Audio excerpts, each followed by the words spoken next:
L'homme, dans sa quête éternelle de savoir, s'est toujours questionné sur lui-même et ses agissements. De cela sont nés les concepts de bien et de mal. Cette rivalité s'est exprimée sous diverses formes.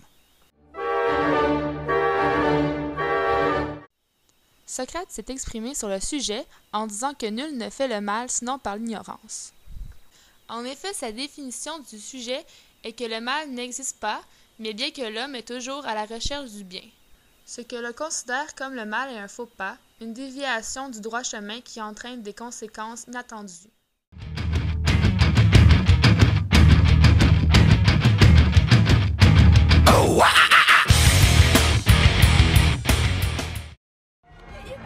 Madeleine Hibbins, Brianna Wisrich, Comtesse Margaret Isabelle Taureau. Vous êtes tous trois coupables d'avoir pratiqué la sorcellerie le plus maléfique des cultes.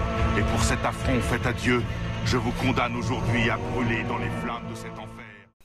Au Moyen Âge, les sorcières furent un sujet de grande violence. La religion, très imposée à cette époque, dictait la conduite de chacun.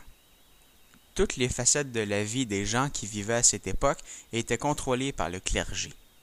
Donc, toute personne voulant agir à contre-courant de cette manière de penser se vit persécutée des religieux et du peuple.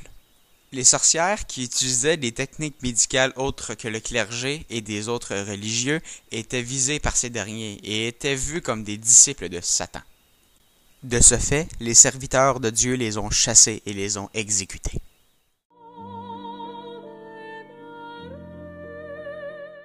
Les exorcismes ou le fait de retirer un démon ayant possédé un corps humain sont eux aussi sujets à controverse.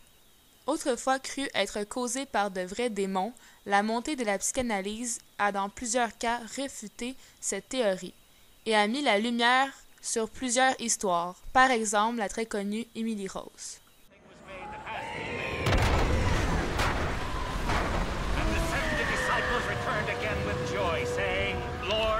Even the devils are subject unto us through thy name. Her heart is racing. It's almost 180 beats. I beheld Satan as lightning fall from heaven.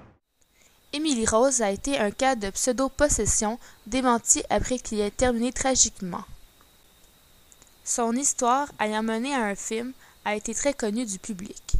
Ses parents et l'exorciste ont tous été jugés par la cour pour négligence après sa mort.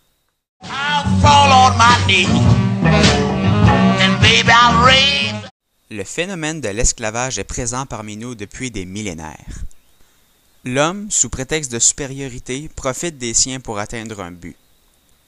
Les esclaves ont toujours été considérés comme du bétail sans réel intérêt exprimé envers eux. Ce faisant, les esclavagistes ne réalisent pas le mal que ressentent les esclaves, n'éprouvant aucune empathie. À l'époque, majoritairement aux États-Unis avant la guerre de sécession, il était coutume de considérer les autres races, particulièrement les Noirs, inférieurs aux Blancs.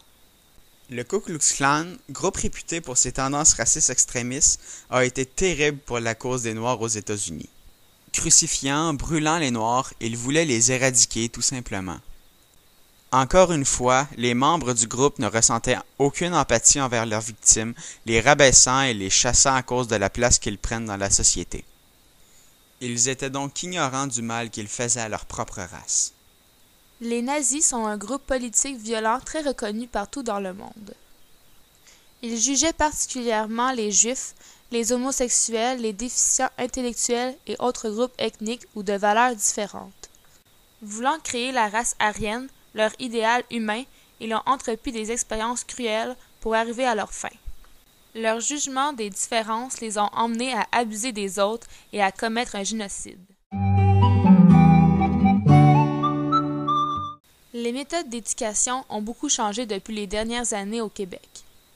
Nous avons passé des sœurs aux professeurs que nous connaissons aujourd'hui, des méthodes d'enseignement reliées à la religion à une éducation laïque, de correction violente à des méthodes usant plus de psychologie. Même si ces vieilles techniques ont été efficaces auparavant, nous savons que certaines, les coups de règle par exemple, peuvent être mauvaises pour le développement d'un enfant.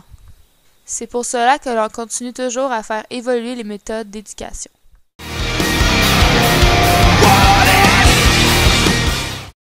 L'intimidation est un phénomène courant de nos jours.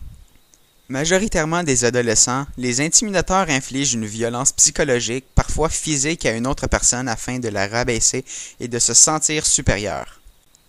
L'intimidateur fait cela pour flatter son ego et ne réalise pas le dommage qu'il fait à sa victime.